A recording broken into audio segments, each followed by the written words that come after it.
Bruv. This is a good one still, man. Come on, man. I appreciate it. How you doing, my brother, man? Thank you so much, man. Genuine. Yeah, man. This is one that I've waited for. You know what I'm saying? Nah, I just shot a shot in the dark, thinking, you know what I'm saying? Let me see, my man's down for it. And you said, man. So I appreciate that, man. Instant, you know what I mean? Yeah, man. Yeah, So and it was genuine. It was genuine, and I checked out your stuff as well. For example, and I was just like, you know what? It makes sense. Right. You know what I mean? And it's a good conversation as well. Okay. Thank you so much for being here, man. This is nothing serious, just vibes. Yeah, that's it. East African podcast. Yeah, man. Focus on our people. Yeah. You know what I'm saying? You being like a pioneer in this thing. Love, you know foundation thing. Trying to think. Even down to me, I'm going to be honest, for example, I'm starting to understand my role in what you've just said now. Right. The older I've got. I think when you're young, for example, I wouldn't say it's a selfish thing, but when you're young, for example, you don't know. Right. You know what I mean? And I think, like, to me, I think, especially the age that I'm at now, it's like automatically you become the OG. Do you get what I mean? And I fight that. Like, even down to, like, I'm Muslim. And even down to, like, being a Muslim, for example, it's like being an imam, for example, like, or a governor. I think it costs a lot. Do you get what I mean? Like, with great power comes great responsibility. But the only thing that I don't like about that sometimes, for example, is basically you're not allowed to make mistakes. Do you get what I mean? You're held to such a high regard. And I want to show everyone, like, you're just a human being, the same way everyone else is a human being. It's just anyone could slip up. You just might be aware. You get what I mean? Like, sometimes I think some of us, for example, we're just aware of our mistakes. You get what I mean? Yeah. No, you know what? It's funny you said that. Because, like, being an OG in the game per se, it's like, and especially in this social media era that we're in right now, like you're not allowed to slip up. You're not allowed to do anything that is seen as wrong or bad, whatever. You're not given a second chance, basically. So I respect that you said that, man. So people love cancelling people, for example, for mistakes they do. Oh, come on, man. You get what I mean? Like, hypocrite. Like, it's just everyone's a hypocrite. I've accepted this the game, innit? It's. I think for me now, I think what it's taught me though, is basically own it. Yeah. Like, you see me, for example, it's like, be yourself. Yeah. Be accountable, innit? Your authentic, organic self. Do you get what I mean? Because it's like, when you own it, it's like me, I know all my mistakes, all my flaws, for example. Everyone else don't need to know them. And apart from the people that know me, for example, I've even got to a point where even the people that know me, if you make mistakes yourself, for example, and you judge me, it just shows me a lot, innit? Right. I don't really say too much about that after that. Like, it's just like, okay, I know what's happening. Yeah. Like, me and you are not really on the same page. Yeah. You know what I mean? It's like, we just draw a line in the sand. It is what it is. Exactly. I get you. My even ideology, for example, is I think my downfall, for example, is being understandable. Like, I get people before they get me. You get me? Or some people feel like, I'm allowed to do this, but you can't do it. Right. And I've gauged. So you give them that grace. Yeah. I give the grace first. Yeah. I think a lot of people, for example, I think me being understandable, for example, makes people think I'm stupid sometimes. Right. You know what I mean? And it's like, you don't even understand. I was just giving you grace. I understand your flaws. I could sense it's a flourish. You're human. You're only human. Yeah. So I get it. And I feel like some people, for example, when they feel like they're going through something, it's like, oh, it's all about me. And I'm like, you didn't even know that the time that I was giving you, I never gave you it's all about me. Yeah. You know what I mean? I was giving you, I understand where you're coming from. I get you. Yeah. So, but you live in life as well. Yeah. No, this life thing, bruv, I can't lie. It's a mystery. You know what I'm saying? We're all learning. We're all going through it. We're all learning as we get older. And as you said, as you get older, as you become an OG, you realize and you learn these things and you look back on life lessons and you look at other people's lessons and you learn from them. And I think you take more time to just, you're a bit more composed. You take time to talk. Yeah. Before you think. Of course. I assess. I assess a lot. Yeah. Nah, bro. Started on a deeper one. Yeah, I like that. I like that. In fairness, I believe this is where this conversation is gonna go. Do you know what I mean? On top of the music. Do you know what I mean? I like that. Yeah, no, 100%. And if you don't know who I'm talking to right now, you know what I'm saying, let me just do a quick, you know what I'm saying, Car. This is Foundations right now. This is love. You know what I'm saying? You see what's going on in the industry right now, especially in the UK, definitely. Like, but this has been a journey. It's been a long journey, and there's people like you that have, set the precedent for people to be making millions. Alhamdulillah, you know what I'm saying? Yeah, no, 100%, man. Like, without people like you who were doing visuals that were clean. Yeah, you know what I'm saying, before we even thought that it was possible. Right. We were just doing it for the love. Yeah. We just wanted to create. You know what I mean? And I feel like, in all fairness, for example, alhamdulillah, like, there's so much money in it. For example, that we can change our families' lives now. But I feel like the talent and everything, for example, or what you bring to the table that everyone else doesn't have, for example, is what's going to maintain you. Right. You know what I mean? If you look at like brands like Apple, if you look at brands like Nike, for example, they just are able to flourish every single year, whether it's, say, for example, products that everyone knows about or being able to just start something or basically market it well, for example, for you to continue coming back, for example. I believe a lot of us are doing that of that old generation. Do you get what I mean? Like when I'm looking at respectfully, like the Chips, the Wretch 32s, for example, they're just adding on to everything that they already had, for example. They've already had the name, the brand and everything, for example. They're just maintaining it now. Do you get what I mean? So, that's I hear that, because I've been seeing Wretch out and a bit more doing music now. Like these choruses are on that Nines tune that he just dropped. What? That one, the hooks, the one with Young Tef and the one, and yeah. That man's throwing metaphors in the choruses, so violent. Normal, innit? Normal. Wretch, just cool, man. You know what I'm saying? Cool now. And then obviously Chips about to come back with something. He just dropped something yesterday. I heard the Crept Frisco. And K-Trap. Yeah, man. So Chips in, man. Yeah. And I mean that level of consistency, because that is consistency in itself. Yeah. Being able to go away for how long and come back and say, you know what, I still got it. Of course. The pen's still working. Yeah. You know what I'm saying? Yeah, I always say, for example, when you know how your brand already resonates, for example, with people, for example, you just know how to add on to it. You know what I mean? Yeah. You know how to add on to your brand and make it, keep it relevant, essentially. Keep it in people's eyes, and also adapt to what's happening right now, but don't change authentically who you are. Of course. I agree. Yeah, man. So like with you, I'll take it back for a second. You know what I'm saying? So you're from North, innit? North London, yeah? Tottenham, yeah. Shout out to my G's in Tottenham.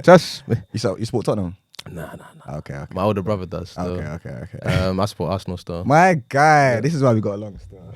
Automatic, man. We won't discuss what's going on. The season's not done yet. Yeah. Funny. That was a good one.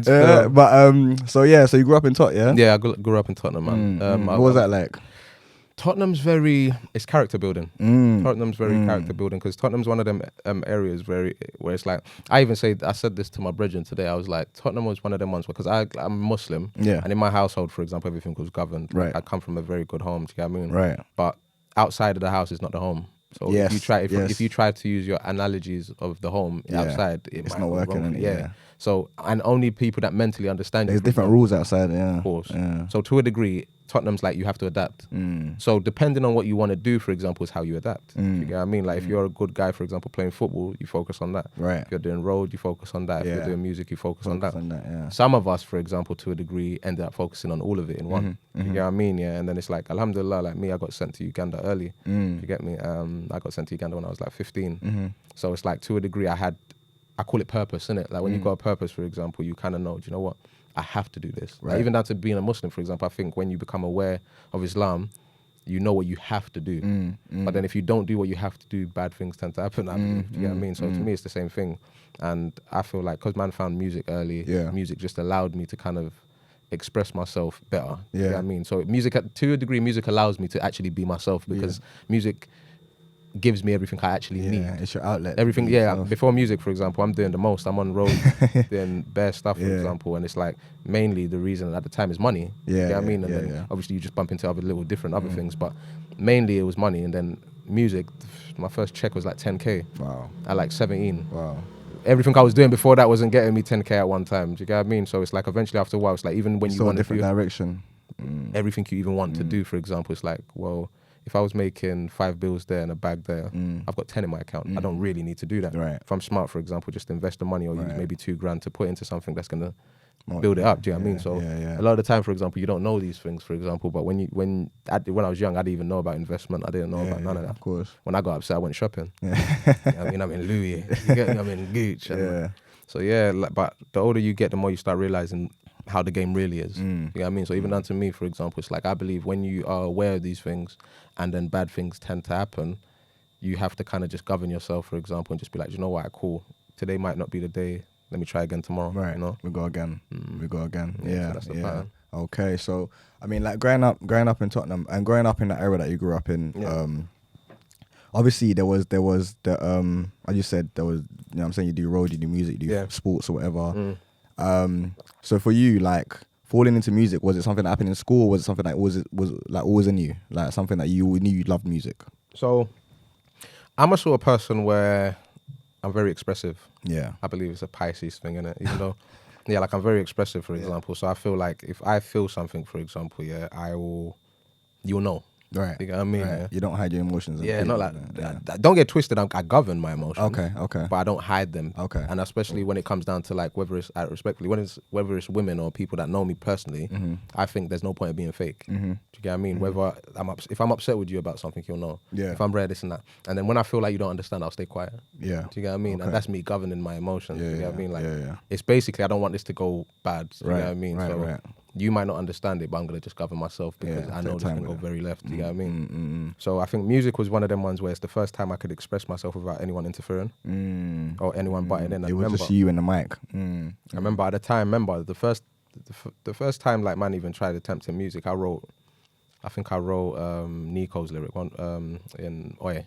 Yeah, I wrote it down and then I tried to Swear time. Yeah, I tried to mimic the lyric. Okay. I thought you meant you wrote his lyric. No.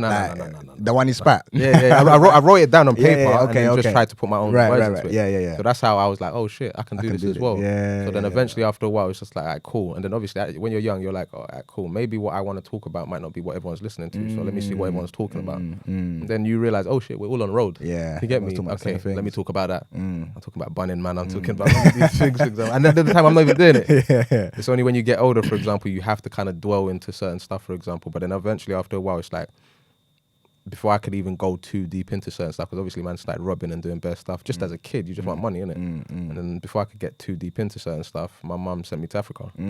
So when she sent me to Africa, now I got a story. Now you got something to say. I think before that, everyone's story is the same, innit? Yeah. You don't really know what you really want to talk about. Yeah. Then when I got sent to Africa, like I've always been not even to gas myself. I'm just a wavy youth. Do you know what I mean? Like talk your no. Come on. Trust me. In this interview, you're gonna know I like me. So say less. You get me? Say but less. yeah, like I was always like a wavy youth. For example, I think I'm a person where I know myself. Yeah. So I don't need validation like that From anyone else. Yeah, not like that. Like not in a bad way. For example, I think hear how we're all supposed to be anyway. Yeah. I respect that. I think I've got this rule of not even rule, but I think the way I move is everyone's gonna catch on later. Sometimes some people make me feel like I overly like myself. I'm like, nah, because this is how you're meant to be. I mentally understand that eventually after a while you're all trying to come there anyway. Do you get what I mean? Like it reminds me of my dad. My dad when I was young, he had a phrase in Luganda, Nze wendi nawe jora gaya. So what that basically means is where I am, you're coming there as well. Do you get what I mean? And I love that phrase. He said that to me at 14. Wow. Do you get what I mean? Yeah, because I was always acting up, innit? So he's thinking, what am I going for this shoot? Yeah. So eventually when the beats and everything don't work, it's the convo. Yeah. But what he does, he talks to you. He don't even talk to They're you real. young. He says it as if you're 30. Do you get me? Yeah. It's like, Nze wendi nawe jora gaya. So what he's basically saying is where I am, you're coming there as well. Do you get what I mean? Yeah. So in a lot of cases, when he's the truth. Yeah, that's deeper.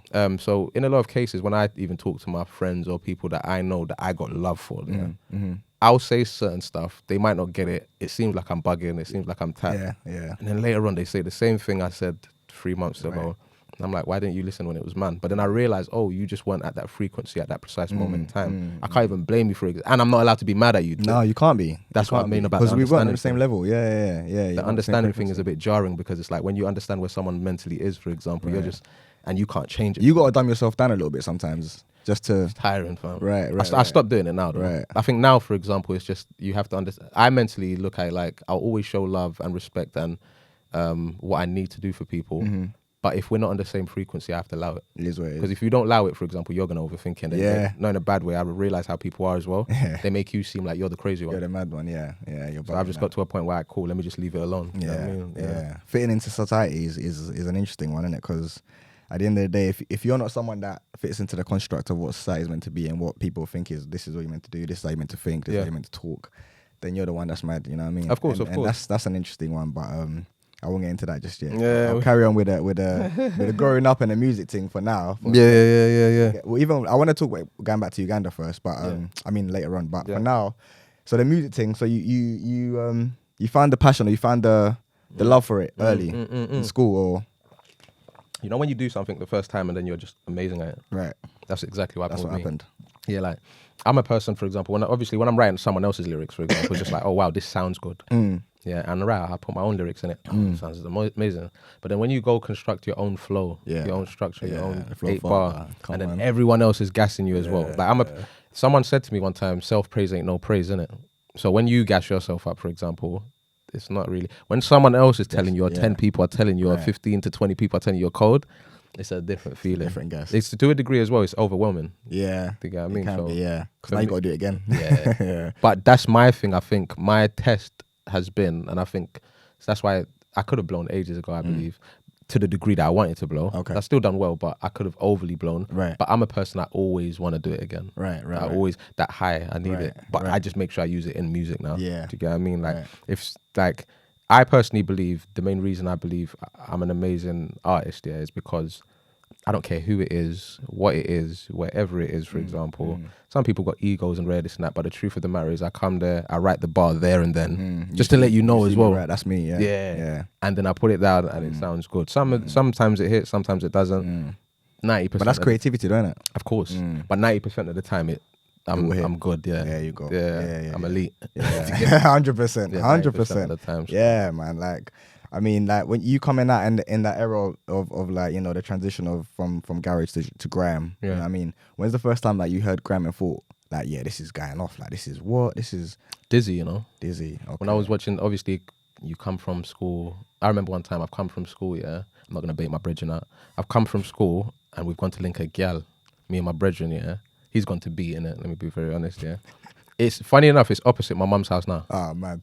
You get me? And these are the times he's going to school in Northumberland Park, so he's gone to go link a gal. He's gone into the room to do whatever he's doing. I'm put on the TV. I'm seeing he's just a rascal. Such what's going on, play to the full. Such what's going on, play to the max. I'm a search for a big money. I'm like, is this what's going on here? Yeah. I want in. I could. I'm telling myself I can blow and everything. Do you know what I mean? Yeah.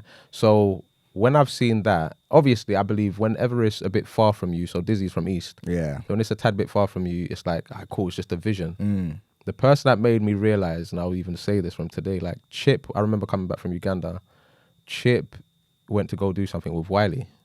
So I'm like, oh, that's dope. But then what my mum's done, that's when I got sent to Uganda. No, actually, I come back from Uganda, and then I went to Uganda. I remember I went always recording, and then I think we was ready to about to release From Day or whatever the case, and then my mum's like, oh, we're gonna go Uganda again. I'm like, they're trying to send you just me come back and you're going back. Oh, but not to get over, not to get holiday thing, but I don't trust it. Yeah. Of course, you know how it goes. And at these times, for example, Chip's just gone to do the Wiley thing. Okay. So that's someone that's close to me, for example, that's showing me that it's possible. And you get me, that's the real. Do you get what I mean? That's BBC One Extra. Yeah, bro. He's the first ever one that actually sent him. Do you get me? But these times I'm in Uganda. Do you get what I mean? You've seen that from across 2 the world. months. Do you know what I've done when I got there? I started doing press ups here. I was just writing press ups here. Right.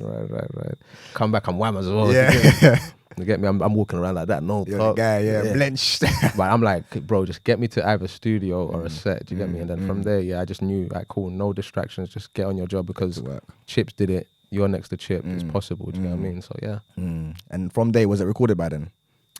From Day was done. So before you went to Uganda, because you said you're about to shoot the video. Yeah. From Day was because I was recording my CD. I was recording Money's the Motive. Oh yeah, you get what I mean. So I had a few songs. From There, I think was one of them, for example. But we didn't know what the single was going to be. Okay. I didn't even know about singles these times. Yeah. You didn't know about the business. You just want to do music, innit? I'm like 16 or 17, for example. So my ideology was just bang out tunes. You know what I mean? And then obviously banging out the tunes because I think every artist before they're artist doing able to do songs, they first tend to know 16s and 32s and sets. Yes. And then after that, for example, it's going in studio, for example, to make a song. It's a completely different feel. Right. Do you get what I mean? So yeah. Yeah. And I think for me, so I'm from East. Yeah. And like hearing Kano. Yeah. Like that was different. That was different. Even on a set, he would spit like it's a song. You know what I'm saying? Like his thing was different. His thing was completely different. He actually he was one of my mentors when I was younger. So. Okay. Yeah, I'll talk about that after, but yeah, he was one of my mentors as well. Yeah, no, he's goated, man. Different caliber. Kano's elite. Remember, he's been spitting like that, bro. You're not supposed to mentally spit like that. At you're not. Years you're old. not. Like, you're right. You're not. Nah, be like, what do you mentally know at 17? What are you talking about? Like, yeah, like yeah. So he was totally different. Yeah. So like hearing even me, I like music. I grew up in music. I love music. I study music, whatever. Yeah. So like hearing at that age, I didn't know what I'm hearing, but I just knew this is different from what I'm hearing on the set. I just knew this guy, whatever he's talking about, and then he comes out with an album at that age that is, you know what I'm saying? Me and Shaka talk about like, this it's just all different. The time, it was just different. There's not a lot of that. There's nothing like that. Bro. Dizzy and Kano, like I believe, was the only two to be able to spit at that magnitude. There's people that are talented, people that do metaphors. There's not a lot of people that can construct a conversation in a CD. They paint a picture for you and let you know this is how I'm living. Exactly. Pardon the pun, how we living. Exactly. Me and Shaka call it purple cow. Purple Cow. Yeah, and the reason we call it Purple Cow is because it stands out. At the age you're at, for example, you was never supposed to spit like that. Nah. There's people that can't spit like that now. And Now, to this day, bro. Yeah, to this day. Yeah, they can't paint us a picture like that. Nah. That level of thing. Nah, that was different. And that set the precedent for what we're seeing now. And I mean, to this day, even like UK tapes. Yeah. Like people have never really, the people do understand how to make an album now, whatever. People understand the industry, whatever. Yeah. But constructing an album that tells a story about London and paints a picture like from start to end, you feel like, yeah, I understand. Yeah. Do you know who did that recently for me? Who's that? Nines. With the last one? Nines' new CD, Crop Circle 2. Okay, yeah. He painted a picture for me. That's about to go #1. I knew Nines was a goal anyway, yeah. Because Nines for me, it's the Mets. Do you get me? And then how he talks, how he has a conversation about road. Yeah. He sounds like he's in America, for example. Right. He's a Northwestern. Right. You get what I mean? Yeah. And it's really what he's living as well. Do you get what I mean? Like, yeah. so for me, Nines is the last person recently that's painted that. And another person, I would say Dave. Yeah, Dave, yeah. For Dave's age, he's not supposed to spit like that. Yeah. That's the best way to put it. Do you get what I mean? Caliber as well. Them like purples to me. Yeah, different calibers. Yeah, 100%. Obviously, for me, I would say I'll put in that same conversation pot of paper. Yeah, pot is there and there as well. I give pot of paper the consistency, man. Right. Pot of paper's consistency. He hardly is misses. so scary. He doesn't miss. Not even hardly. He doesn't miss. This guy, yeah. Like, you see, I always say this, yeah. There's not a lot of artists, whether it's rappers or MCs, yeah, that can give me the mixtape feel. Do you get what I mean? Like, Heady does that for me as well. Okay, yeah. Who else did I see recently, for example, that does that? Basically, every single time they drop their CDs, Clavish done it as well recently. Yeah. They spit like it. The main guy is D-Block Europe. Okay. He's like, take the piss. Bro, I remember there's a year. And they come with a business as well. They know how to do the business side of it too. They're dealing with it like it's the trap, fam. Yeah. Every year, yeah. I remember there's a year that them D-Block Europe dropped. Like 3 tapes, innit? 2 free tapes. Yeah. And all of them are they're 22 tracks, bro. Right. So you could tell it's the trap. Do you get me? They're treating it like it's the just trap. live there. Yeah, exactly. And then they dropped that tape with Skepta. Like Violating with Chip, dope. Yeah, of course, yeah. Nah, it's a good place we're at right now. 100 million%. I think, do you know what it is? We can do what we want. Yeah. I always say, if you've got the right team behind you or the right people in your corner, for example, and they understand, you're gone. You're gone. Yeah, I mean, if you are all on the same frequency. Yeah, you're gone.